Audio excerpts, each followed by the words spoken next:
be back up like this. Yeah. That's what they said, they're full.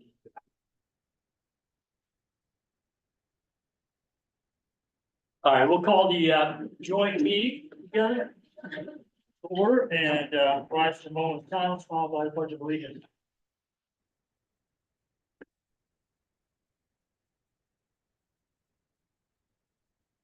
I pledge allegiance to the flag of the United States of America and to the republic for which it stands, one nation, under God, indivisible, with liberty and justice for all.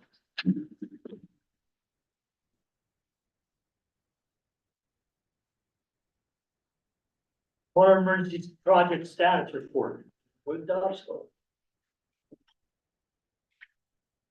So for the city of Lock Haven emergency water supply, currently we've experienced a large gain in the reservoir.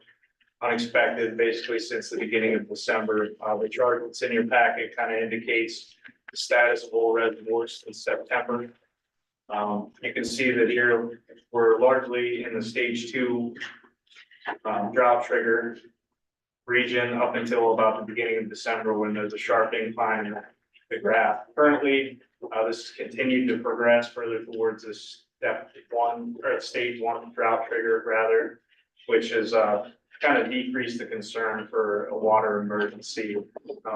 Water usage is currently relatively unchanged around this 2.85 MGD, slightly less than 3 million gallons per day.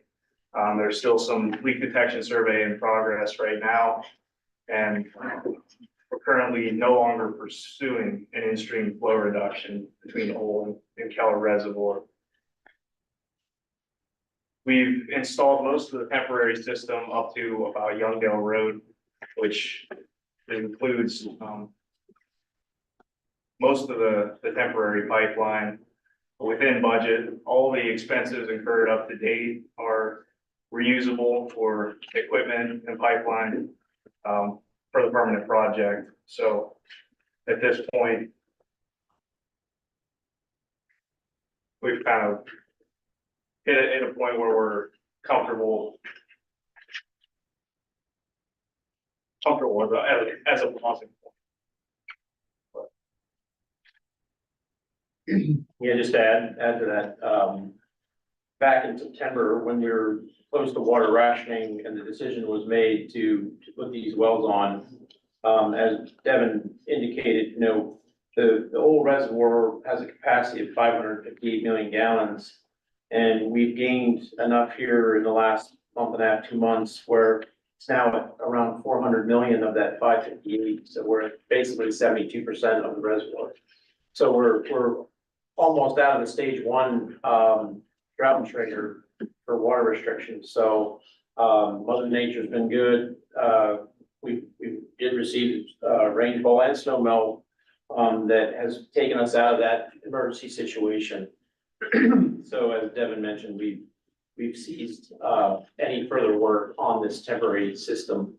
The exercise that we went through here in the last 2 months, trying to get these wells connected as an emergency basis, has been very beneficial in that we received permits from DEP for the 2 wells.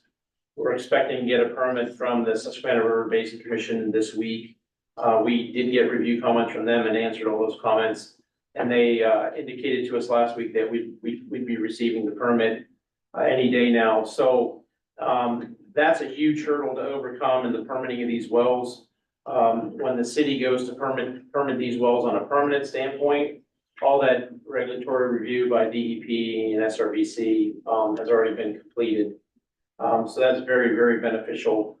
Also, we came upon some hurdles during this temporary system. We found some property owners that were less than willing to allow us to do what we needed to do. So we've been working through those issues as well. We also came across some permitting issues with the railroad and also PP&L for 3-phase power that we're working through. So these hurdles that we came upon has allowed us to get a jump on those. So when the city goes to permit these wells on a permanent basis, we'll have a better start on that and shouldn't have any project delays moving forward. So a lot was learned. We gained a lot from the exercise. As Devin said, the majority of the system's there and ready to go. But because of the water that's in Old now, we don't feel it justifies going any further. The intent is to leave the pipes sit there, the pumps are in the wells. The generators that we rented are going back. And if for some reason we don't get any rain moving forward or snow melt, and we have a dry spring, it'll be sitting there. So if it has to be, used, we'll have it at our disposal. And then, that'll allow the city to move forward towards permanent permitting of the sources. And then once that's done, the pipe and that's out there will be used on a permanent basis. So, I guess it's a good thing that we don't have to use this temporary system. And it's a good thing that the materials can be reused, and it's a good thing that we learned some of the hurdles that we would have overcome in the permanent permitting, we were able to address sooner than later. So it's beneficial in that respect. Any questions? What has already been done is part of the permanent? Almost all the equipment will be used the same as the permanent installation. The chlorine analyzers, the injection system, the well pumps can remain in place. Actually, a portion of the line along McKinney Road is in the Wayne Township right away, and that'll remain in place. It can be reused later. Actually, some of the equipment is currently at the Clinton County Water Filtration Authority, the chlorine analyzers.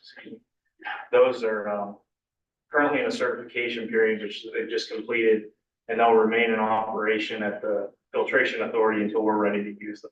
So most of this equipment is exactly what we use in permanent installation for design. And of the property issues, how many of those would we have under the permanent, and how many were just because of the temporary? The temporary line location crossed several properties, and we had two that have become an issue of all the easements we needed, and we're working through those remaining two. The permanent route of that line is likely to be different than the temporary. Right, that's why I So was there asking what. could be more, property issues to overcome in the permanent fix, but we won't know until that's determined. But the two that we are dealing with one will definitely be part of the permanent, and the one is most likely gonna be part of the permanent. So it's better that we're dealing with them now than later. Sure. Questions from council? Questions from others in attendance? Are you going to return the generators? Yes. Yep, yeah, that's about, 4,000 a month. There's no sense having them sit there if we don't need them. Yeah, you can probably, if you needed them in a hurry, how long would it Well, take? that was one thing we factored into that decision. If it was something you'd call and say, well, we can't get you one for 6 months, then Yeah, we'd have a harder decision, but, they're readily available, so okay. we have no qualms about returning them. Any other question? Well, good news that we don't have to. Oh, sorry, go ahead, Rich. I have some comment. The letter that requested this meeting included a question about debt service for the temporary systems. Because the filtration authority wasn't sure that they had the correct amount in their budget to cover the cost. Based on the response that they received, apparently city council felt that the question was sent by the filtration authority or suburban authority to escape from their commitment to reimburse those costs. I was present at your January 8th meeting when the letter was presented, and nobody raised any questions from council at that time. In a back and forth exchange, Mr. Young was advised that none of the members of council thought that you wanted to ensure that the CCC budget was amended to make certain that the city was reimbursed. And it further stated that this wasn't the first time that Suburban tried to get out of reimbursing the city and raised the issue of the 2018 C borrowing for failure design costs. an amount of $70,000, which the city apparently was never reimbursed for. It's still apparent that there's poor communication, and you're considering a joint authority to involve 11 municipalities. We can't even get two entities to communicate. So it's not, communication's got to improve, and it's got to include face-to-face discussion and not email and letters.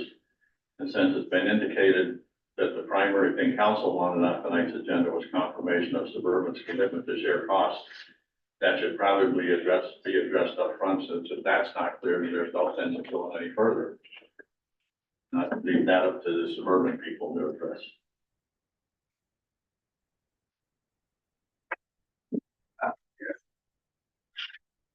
Letter was sent to council, and I hope it was shared with you, that Suburban would take part in all phases of the project. Now, we've heard that it's being said that Suburban doesn't want to pay their bill. First off, you have to have a bill to pay it, which we have not received. And the other thing is, if we get a bill, who will it be from? Will it be from the city authority? Will it be through the filtration authority? Who's going to be doing the billing? That when we do get a bill, we can pay it. But let it be understood, Suburban will pay their share. You hear that? Do you have any answers to his questions? I do. What bill are you referring to? Right now, the city invoices the filtration authority monthly for debt service for the Penvest, Okay? and the city a year ago in January provided 3.5 inches of documentation requested by Ben Burns, who is the engineer for Suburban. He was going to review Suburban's responsibility for the reimbursement of the out-of-pocket costs that are not reimbursed by Penvest. And after For that, the well. you got the letter that said. I never got a letter. I have no documentation from Suburban ever after that was presented to Suburban Water Authority. So if you have that letter with you, I would appreciate seeing that copy. Let me know. But if you want to talk to Ben and have him forward that email where he sent that letter, that'd be great. He didn't send the letter. Greg, you sent it, right? You sent the letter that said that we would participate.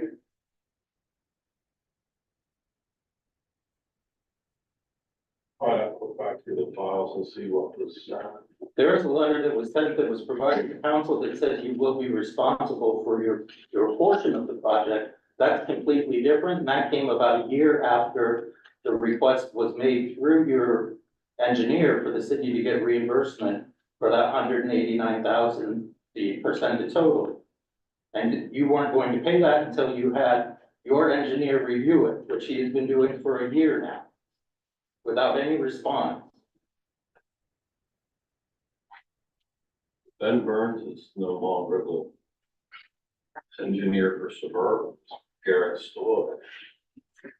Ben is who requested it in November of 2022. It was provided in January to Len to provide to Ben, because I do not see Ben. And it was on your February, I believe, agenda that Ben was going to have a discussion with you about that. Because we had a joint authority meeting at that time with the subcommittee. The city has still not received any response and has paid that $189,000 out of pocket, while Suburban has been determining whether or not it's responsible for any portion of that $189,000, which is for the wells, which is not reimbursable by Penvest. And it's not reimbursable by Penvest because of the time period. So those expenses happened too far before Penvest would reimburse. The city did get a later letter because the city had requested in writing, which is required by the cost sharing agreement, that all parties provide a letter that they would be responsible for their fair share. The city did get such a letter from Suburban, because it wasn't going to move forward with anything without that in writing. which is required under the cost sharing. It did not get anything like that from the filtration authority, but obviously, if Suburban is saying, you know, we'll take that as a city at face value. But there's still $189,000 out there that has not been considered, I guess, and now you don't even have the same engineer, so it really would be excellent if that's something that Suburban could look into, whether or not they feel obligated. What was something was never, was it presented to the filtration authority to be billed to Suburban? No, you hadn't determined whether or not you were responsible for any of it. So your engineer asked for all documentation from the 2018 C note, Which he got, which he got, which was this thing. Yeah. For him to review, big part, and you know he got it yes. because he put it on your agenda to discuss it. And the city received no response from that, ever. No letter from the Suburban Authority, no letter from Mr. Burns, no request for follow-up information.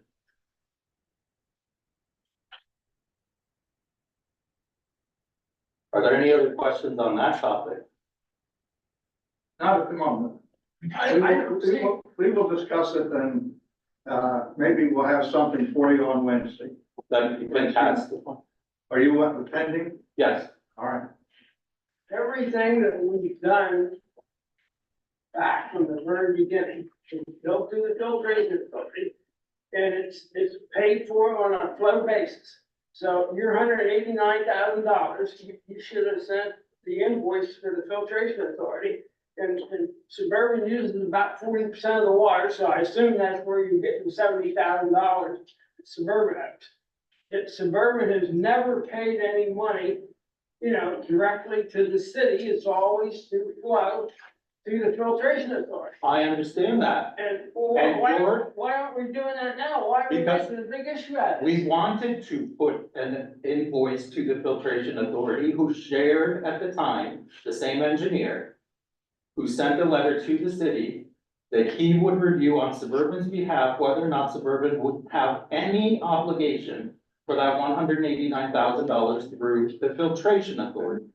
So your engineer was actually working for both of you. Well, as one of the members just stated, we feel we do have an obligation, so send us a bill and we'll pay for it.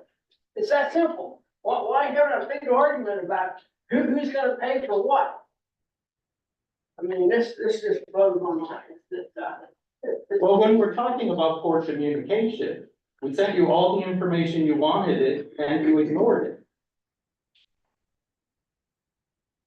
So that doesn't seem like the city doesn't provide I don't know everything how that we was asked. ignored it. We're gonna have to talk to Ben on Monday or Wednesday night. He's gonna be at our meeting. All right?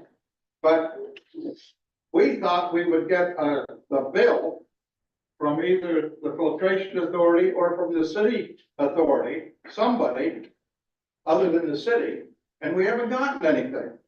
Because Ben said, Ben Did he said, have to he said, determine? Ben said, you know, I'll send you the letter, Ben is the engineer. who was determining for Suburban whether they had any obligation. I never heard that you had any obligation on the 2018 We C. sent, but we sent you a letter saying that we, and you said you got it, that we would participate in all on the project.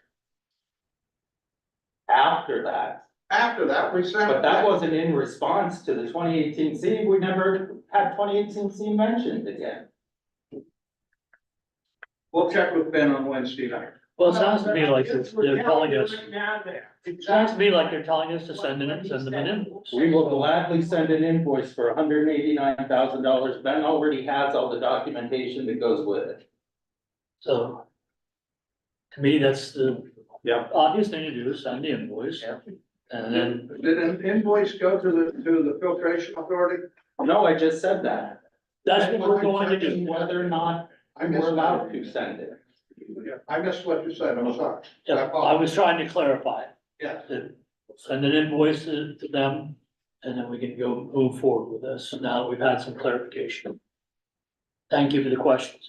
Anything else? You're gonna send the invoice to the filtration. Yes, that's exactly what he just said. And we heard him say it, so that's where it's going. Anything else? Okay, so I guess we'll adjourn this meeting.